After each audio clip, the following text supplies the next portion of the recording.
Hello everyone, welcome to HP exams master. स्वागत है आपका एक और नई वीडियो में जिसपे हम डिस्कस कर रहे हैं कंप्यूटर के जितने भी हमारे पीवाईक्यूज हैं, चाहे वो जीओआईटी में आए हैं, कंप्यूटर ऑपरेटर में आए हैं, डाटा एंट्री ऑपरेटर में आए हैं और भी जितने भी एग्जाम हैं, सभी के सभी पीवाईक्यूज डिस्कस कर रहे हैं। बेनिफिशियल होगा आपके आने वाले एग्जाम्स के लिए। इस लेक्चर की पीडीएफ आपको टेलीग्राम चैनल पे मिल जाएगी, या तो आप लिंक से या फिर directly HP exams master Telegram पे सर्च करके ज्वाइन कर सकते हैं। तो बिना आपका टाइम वेस्ट करते हुए पहला क्वेश्चन आपके सामने ये रहा, विच of the following is not a part of URL. इनमें से कौन सा यूआरएल का पार्ट नहीं है? प्रोटोकॉल, एक्सेस टाइप, फ्रेगमेंट या फिर डोमेन नेम। तो सबसे पहले इस क्वेश्चन को सॉल्व करने के लिए हमें ये समझना होगा कि यूआरएल होता क्या है। यूआरएल की जो फुल फॉर्म है वो है हमारे पास यूनिफॉर्म रिसोर्स लोकेटर। अब अगर मैं आपको इजी लैंग्वेज में यूआरएल का मतलब समझाऊं तो क्या होता है कि एक तरह से आपका जैसे होम एड्रेस होता है ना, आप कहाँ कहीं रहते हैं तो वहाँ का कुछ एड्रेस होता है। तो सबसे पहले आप अपने हाउस नंबर लिखते हैं, ठीक है, उसके बाद आप गली नंबर लिखते हैं, फिर आप टाउन, इस तरह से पिन कोड है ना, इस तरह से आपका क्या होता है। अ, किसी जगह पे अगर आप पहुंचना चाहते हैं तो वहाँ का एक एड्रेस होता है। उसी तरह इंटरनेट पे जो भी हमारे पास रिसोर्सेज अवेलेबल है, जो भी फाइल्स वगैरह अवेलेबल है, उन तक पहुंचने के लिए हमारे पास एक क्या होता है, पर्टिकुलर एड्रेस होता है, ठीक है। उसी को क्या बोलते हैं हम, यूआरएल बोला जाता है। अब यूआरएल कुछ के कंपोनेंट्स होते हैं जिन्हें समझना बड़ा ज़्यादा ज़रूरी है। जैसे कि अगर आप कोई ब्राउज़र खोलते हैं और अगर आप सर्च करते हैं google.com या फिर अमेज़न सर्च करते हैं, तो आपने देखा होगा ऊपर जो है एड्रेस बार में इस तरह से कुछ लिखा होता है, एचटीटीपीएस, ठीक है। उसके बाद इस तरह से सॉरी, यहाँ पे बैकवर्ड स्लैश आएगा, एचटीटीपीएस, ठीक है। उसके बाद www.amazon.com, फिर उसके बाद इस तरह से आगे लिखा होता है मोबाइल्स, और मान लो आगे हैश लगा के इस तरह से रिव्यूज लिखा हुआ है, रिव्यू। तो इसको समझते हैं, ये एक एग्जांपल है एक यूआरएल का, ठीक है। अब इसमें समझते हैं कि यूआरएल में क्या क्या कंपोनेंट्स होते हैं। अगर आप यहाँ पे देखेंगे एचटीटीपीएस यहाँ तक, ठीक है, इसको क्या बोलते हैं? इसको बोलते हैं हम प्रोटोकॉल। प्रोटोकॉल। आगे जो हमारे पास है www.amazon.com, इसे कहा जाता है डोमेन नेम। Domain name. आगे जो स्लैश लगा के हमने मोबाइल्स लिखा है, इसे कहा जाता है पाथ। पाथ या कई जगह पेज भी बोलते हैं। और नेक्स्ट जो हमारे पास आता है रिव्यू वाला सेक्शन, इसको बोलते हैं फ्रेगमेंट। अब हम इजीली समझते हैं कि इन सब चीजों का मतलब क्या है। प्रोटोकॉल, प्रोटोकॉल आप समझ सकते हैं, ये हमें बताता है कि हम कम्युनिकेट किस तरह करना चाहते हैं। फॉर एग्जाम्पल, कि मैंने आपको बताया कि यूआरएल एक तरह से होम एड्रेस है। मान लो यहाँ से आपका कहीं आप कम्युनिकेट करना चाहते हैं, ये यूआरएल है इसका, ठीक है, मतलब ये एड्रेस है। आप यहाँ पे क्या करना चाहते हैं, कम्युनिकेट करना चाहते हैं, ठीक है।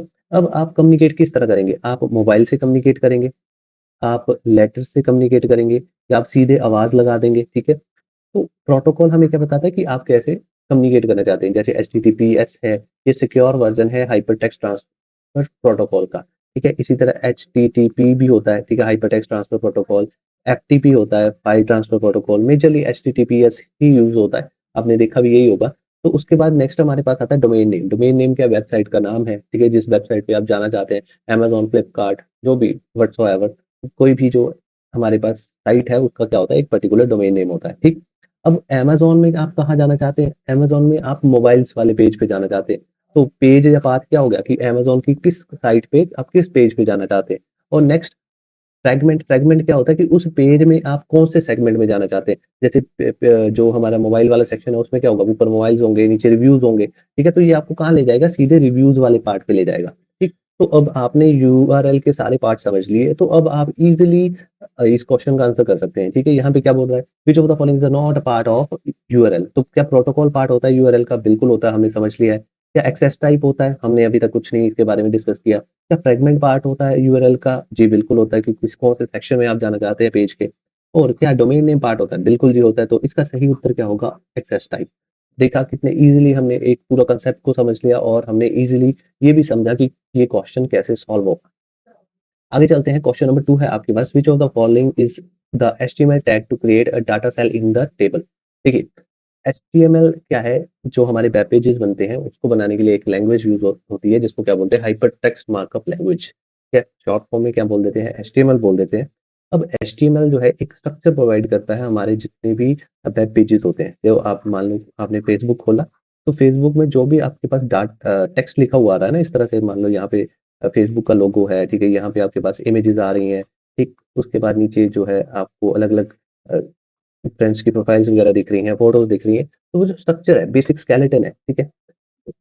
अगर मैं एक इंसान की बात करूँ, इंसान कैसे बनता है कि सबसे पहले नीचे बोन्स होती है, ठीक है, बोन्स के ऊपर फ्लैश है, मसल्स हैं, ठीक है, टिश्यूज है, और उसके ऊपर स्किन है। तो इसी तरह जो हमारा स्केलेटन है, जो वेब पेज का स्ट्रक्चर है, वो कौन प्रोवाइड करता है? एचटीएमएल प्रोवाइड करता है। इतनी बात समझ में आ गई आपको? अब आगे क्या बोला गया है? आगे ये बोला गया है कि हमने एक टेबल बनाना है एचटीएमएल में। तो कैसे बनाएंगे? अब एचटीएमएल में टेबल बनाने के लिए हमें एक स्ट्रक्चर फॉर्मेट यूज करना होता है, जिसे हम क्या बोलते हैं? टैग्स बोलते हैं, ठीक है। एचटीएमएल टैग्स इस्तेमाल किए जाते हैं। फॉर एग्जांपल, अगर मैं एक पैराग्राफ लिखना चाहता हूँ, तो मुझे पहले एक टैग लगाना पड़ेगा, पैराग्राफ टैग। अब इसके अंदर मैं कुछ भी लिख सकता हूँ, आई एम फाइन, ठीक है। तो और बाद में मुझे क्या करना पड़ेगा? ये टैग बंद भी करना पड़ेगा। तो मैं एक स्लैश लगा के टी लिख दूंगा, तो ये क्या हो गया? मेरा पैराग्राफ बंद हो गया। अब बोल रहा है कि मुझे क्या बनाना है? एक टेबल बनाना है। तो टेबल बनाने के लिए भी हमें क्या इस्तेमाल करने पड़ेंगे? टैग्स इस्तेमाल करने पड़ेंगे। अब टेबल कैसे बनाया जाता है वो देखिए। तो टेबल बनाने के लिए सबसे पहले मुझे क्या इस्तेमाल करना पड़ेगा? Table tag. ये मैंने टेबल टैग कर लिया, ठीक है। जब शुरू करते हैं इसको क्या बोलते हैं? ओपन टेबल टैग, ठीक है। जब हम ऐसे स्लैश लगा के टेबल लिखेंगे तो उसको क्या बोलेंगे? क्लोज टैग, ठीक है। Open tag, close tag. तो यहाँ पे मैंने क्या कर दिया? यहाँ पे मैंने टेबल क्या कर दिया? क्लोज कर दिया नीचे जाके, ठीक है। अब टेबल कैसे बनाया जाता है? टेबल इस तरह होता है, मान लो इस तरह से मैंने एक टेबल बनाया, जिसमें मेरे पास एक रो वन है और एक रो टू है, फिर मेरे पास कॉलम वन है, कॉलम टू है। अब मान लो रो वन में मैं लिखना चाहता हूँ राहुल, और इसके मैं मान लो 25 नंबर आए, और रो टू में मैं लिखना चाहता हूँ रोहित, और रोहित के नंबर आए 10। इस तरह का एक टेबल बनाना चाहता हूँ, तो किस तरह बनाऊंगा मैं एचटीएमएल में? बड़ा इजी है। सबसे पहले टेबल स्टार्ट करा, यानी ये ब्राउज़र को ये बता दिया कि मैं टेबल बनाना चाहता हूँ। फिर आपने कंसंट्रेट करना है रो पे, ठीक है? कि आप क्या बनाना चाहते हैं? एक रो बनाना चाहते हैं, तो आपको ब्राउज़र को बताना पड़ेगा। तो ब्राउज़र को रो के बारे में बताने के लिए क्या इस्तेमाल किया जाता है? TR tag, table row. इस रो का इस्तेमाल किया जाएगा। अब मैं क्या बना रहा हूँ? एक पहली रो बना रहा हूँ, तो पहला मेरा रो जो है स्टार्ट हो चुकी है अब। अब रो में मेरे पास जो है पहला डाटा जो है वो क्या है? राहुल, ठीक है? तो मैं क्या लिखूँगा? मैं लिखूँगा टीडी, टेबल डाटा, और टेबल डाटा में क्या आएगा? राहुल, ठीक है। अब राहुल ये वाला सेल बंद भी करना है, तो टीडी क्या कर दिया? बंद कर दिया, ठीक है, क्लोज हो गया। अब दूसरा क्या है मेरे पास? दूसरा है मेरे पास 25, तो मैं क्या करूंगा? टीडी स्टार्ट, आगे लिखा मैंने 25। अब टीडी क्लोज भी करना पड़ेगा, तो टीडी कर दिया क्लोज, ठीक है। और ये मेरी रो वन क्या हो गई? कंप्लीट हो गई। तो यहाँ पे मैं रो वन क्या कर दूंगा? क्लोज कर दूंगा, टी आर। अब इस तरह सेम ही मुझे रिपीट करना है। मैं क्या लिखूंगा? टी आर, दूसरी रो स्टार्ट हो गई, ठीक है। इसके अंदर टीडी, टीडी में क्या लिखा? रोहित, ठीक है। रोहित लिख के टी आर, टीडी क्लोज, ठीक है। फिर मैं लिखूंगा टीडी, टीडी के आगे नेक्स्ट क्या है? 10, और टीडी कर दिया क्लोज। तो इस तरह से मेरा ये टेबल जो है बन के तैयार हो जाएगा किसमें? एचटीएमएल में। तो जो समझने वाली बात ये है कि अगर हम एचटीएमएल में टेबल बनाते हैं, तो हम किस पे फोकस करते हैं? सिर्फ रोज पे फोकस करते हैं। और जो कॉलम्स होते हैं वो हम किसकी हेल्प से बनाते हैं? टीडी टैग की हेल्प से बनाते हैं। टीडी, टीडी, टीडी, और यहाँ पे भी टीडी टैग, ठीक है। तो यहाँ पे अब क्वेश्चन में क्या पूछा हुआ था कि हमें which of the following HTML tag is to create data cell in the table. अब डाटा सेल बनाने के लिए कौन सा टैग इस्तेमाल किया हमने? डाटा डालने के लिए क्या हमने सेल इस्तेमाल किया? नहीं। क्या हमने डाटा इस्तेमाल किया? नहीं। डीटी नहीं। तो जो सही आंसर है वो क्या है? TD tag. तो इस तरह से हमने कुछ और कंसेप्ट भी समझे एचटीएमएल के। अब नेक्स्ट क्वेश्चन है, which of the following is the HTML tag to insert an image in the web page. अगर आप एक एचटीएमएल फाइल में, एचटीएमएल पेज में इमेज डालना चाहते हैं, तो किस तरह डालेंगे? सबसे पहले मैंने आपको बताया कि एचटीएमएल में कुछ भी इंसर्ट करने के लिए या फिर डालने के लिए हमें क्या इस्तेमाल करना पड़ता है? टैग इस्तेमाल करना पड़ता है। तो कौन सा टैग इस्तेमाल करेंगे? जैसे टेबल के लिए हमने क्या इस्तेमाल किया? टेबल टैग, ठीक है। मैंने पहले बताया आपको पैराग्राफ के लिए क्या इस्तेमाल किया? पी टैग, ठीक है। इसी तरह अगर आप एक इमेज डालना चाहते हैं, तो इमेज के लिए हम क्या इस्तेमाल करते हैं? आईएमजी टैग इस्तेमाल करते हैं, ठीक। अब आईएमजी जो टैग है, इसके बारे में हम थोड़ी-सी मैं आपको और चीज़ बताना चाहता हूँ कि आईएमजी टैग हम ऐसे तो नॉर्मली इस तरह ही होता है कि आईएमजी और साथ में ये 2 सिंबल्स, ठीक है, ग्रेटर दैन, स्मॉलर दैन के। बट आईएमजी जो है आपको ऐसे सिंपली देखने को नहीं मिलता है। आईएमजी कुछ और चीज़ें भी होती हैं आईएमजी के साथ, वो देखते हैं कौन-कौन सी होती है। जैसे इस तरह लिखा होता है आईएमजी, और साथ में आपके साथ इसके साथ लिखा होगा एसआरसी इज इक्वल टू, ठीक। और मान लेते हैं यहाँ पे लिख दिया फ्ला डॉट जेपीजी और साथ में लिखता है ALT is equal to flower और यहाँ पे ये क्लोज कर दिया।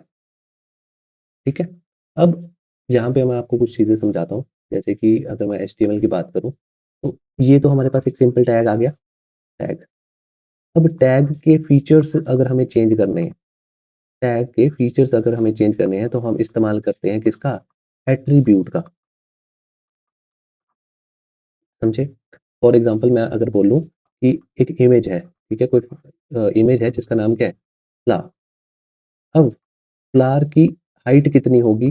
90 पिक्सल फॉर एग्जांपल। तो ये क्या हो गया? फीचर हो गया ना इसका। तो इसको हम क्या बोलेंगे? इसको हम एट्रीब्यूट बोलेंगे। ठीक है? मैंने बोल दिया कि विड्थ जो है इसकी 20 पिक्सल होगी। तो ये भी क्या हो गया? एक एट्रीब्यूट हो गया। तो यहाँ पे क्या बोला गया है? यहाँ पे ये बोला गया है, अलग-अलग पार्ट्स में समझते हैं कि इमेज है, इमेज टैग स्टार्ट किया तो इमेज आ गई उसमें।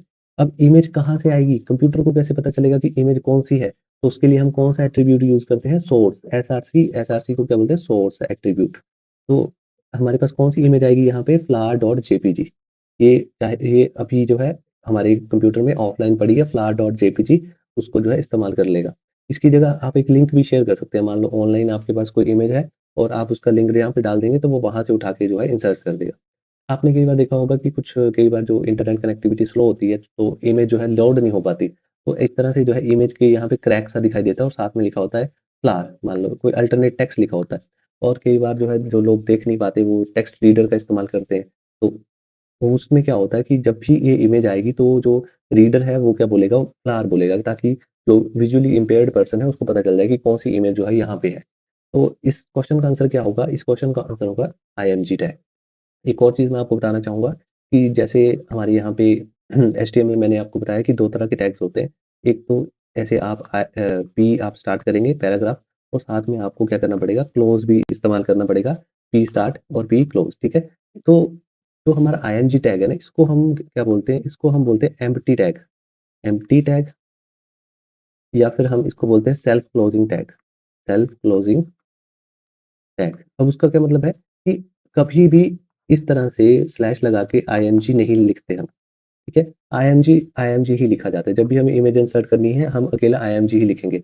इसको क्लोजिंग टैग की ज़रूरत नहीं पड़ती, इसलिए इसको क्या बोलते हैं? एम्प्टी टैग या फिर self closing tag. Next question है हमारे पास, in dash CSS style is specified using style attribute of the element. देखिए बड़ी अभी मैंने आपको एक शब्द समझाया एट्रीब्यूट और वही चीज़ जो है दोबारा से पूछ रहा है कि सीएसएस में स्टाइल जो है उसको स्पेसिफाई करने के लिए हम स्टाइल एट्रीब्यूट इस्तेमाल करते हैं। तो कौन किस तरह की सीएसएस में ये इस्तेमाल किया जाता है?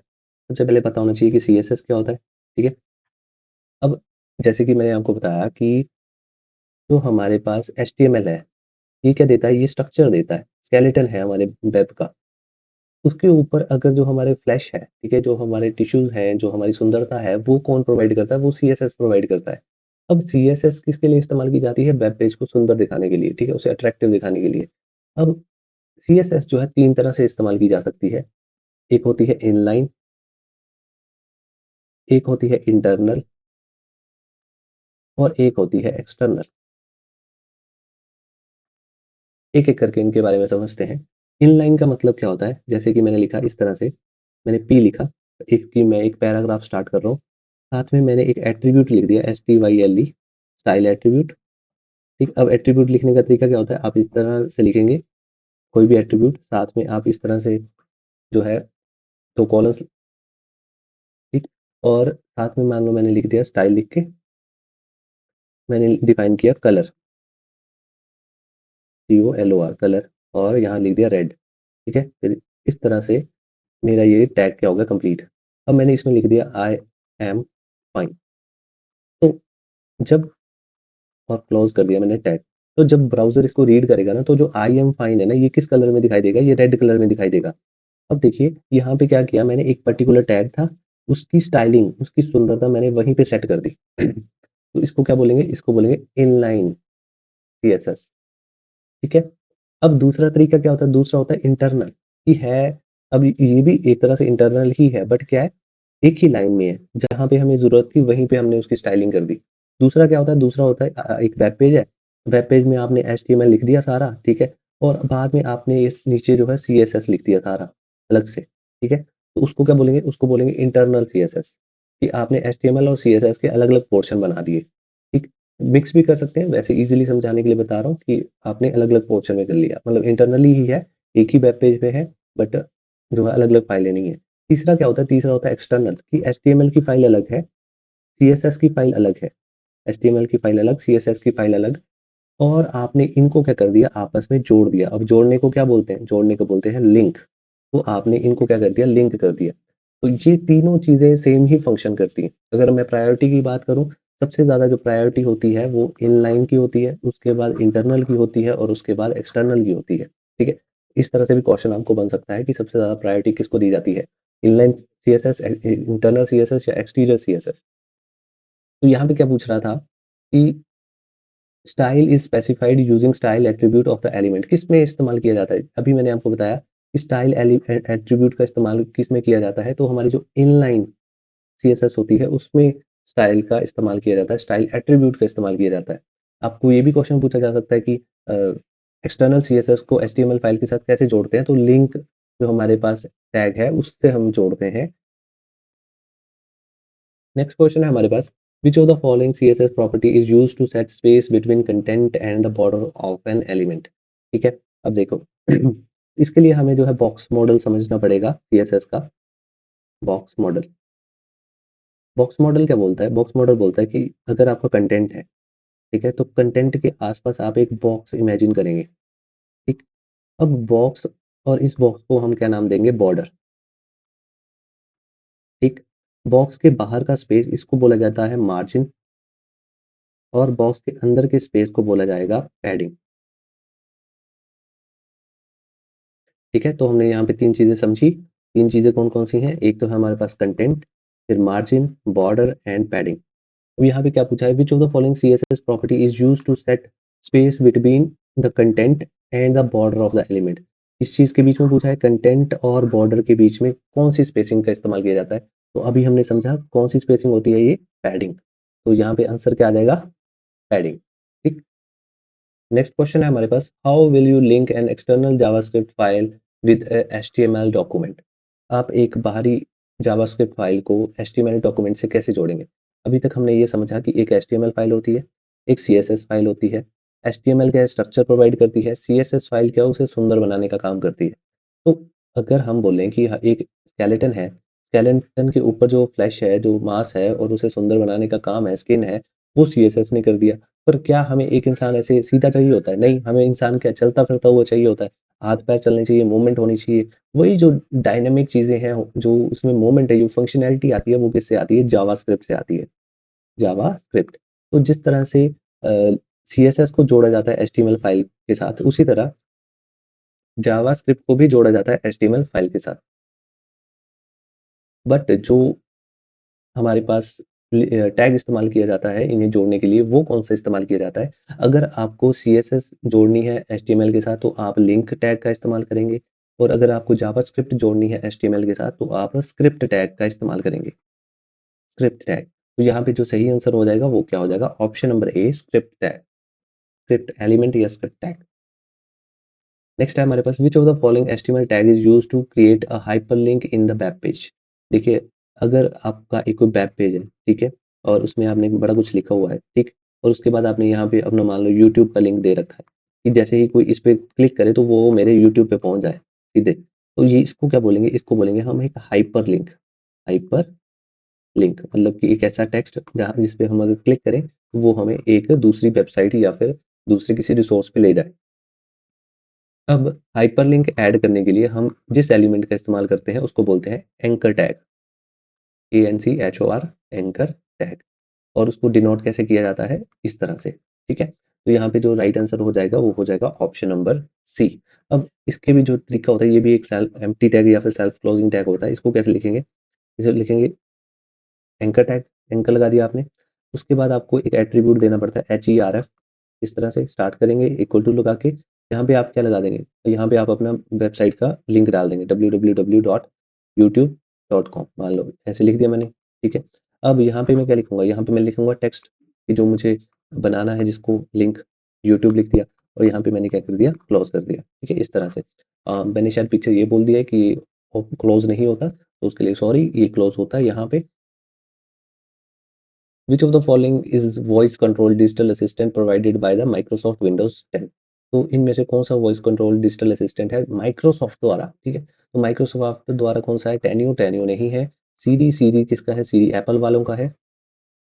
एलेक्सा, एलेक्सा amazon वालों का है। ठीक है, और कॉर्टाना जो है ये किसका है? ये हमारे पास माइक्रोसॉफ्ट वालों का है। ठीक है, तो जो राइट आंसर है वो हो जाएगा option number D. Question number next है, which mode disable the devices all wireless transmission function like cellular, radio, WiFi and Bluetooth?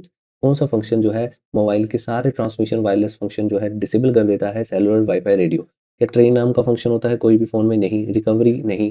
ठीक है, हाइबरनेशन? नहीं। और एयरप्लेन मोड जो है इसका राइट आंसर होगा। जैसे ही हम एयरप्लेन मोड ऑन करते हैं वैसे ही हमारे जितने भी वायरलेस ट्रांसमिशन फंक्शंस है वो क्या हो जाते हैं? बंद। इसका नाम एयरप्लेन मोड क्यों रखा गया है? क्योंकि ये एक तरह से जैसे हम प्लेन में बैठते हैं तो एयरप्लेन का एक अपना वायरलेस कम्युनिकेशन होता है, उसके साथ इंटरेक्शन ना करे, उसमें इंटरफेयर ना करे, तो ये सजेस्ट किया जाता है कि आप अपने फ़ोन के सारे वायरलेस ट्रांसमिशंस जो है बंद कर दें।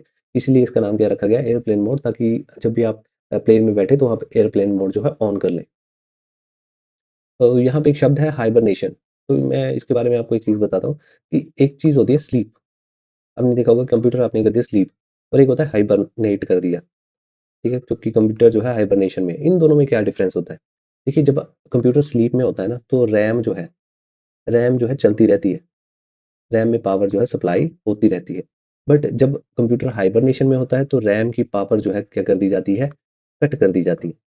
ठीक है, जितना भी रैम में जो डाटा है वो कहाँ पे स्टोर कर लिया जाता है? हार्ड डिस्क में स्टोर कर लिया जाता है। ठीक, अब यहाँ पे पावर इस्तेमाल हो रही है तो यहाँ पे क्या होगा? कुछ ना कुछ पावर यूटिलाइज होगी। ठीक है, स्मॉल अमाउंट में पावर यूटिलाइज होती है, बट होती है। यहाँ पे पावर क्या इस्तेमाल होती है? कम। मान लो आपने एक लैपटॉप है जिसकी बैटरी डिस्चार्ज हो रही है, अगर आप पावर बचाना चाहते हैं तो आप कौन से मोड में उसे ऑफ करेंगे? हाइबरनेट मोड पे रखेंगे। ठीक है, उसके बाद अगर आपसे पूछा जाए कि किस में फास्टर रिबूट होगा, तो देखिए यहाँ पे रैम जो है ऑन है ऑलरेडी, तो यहाँ पे जो रिबूट है, जो रीस्टार्ट है, वो क्या होता है? फास्ट। और हाइबरनेशन में क्या होता है? स्लो, कि पहले डाटा एचडीडी से उठ के कहाँ जाएगा? रैम में जाएगा, फिर कंप्यूटर जो है ऑन होगा आपका।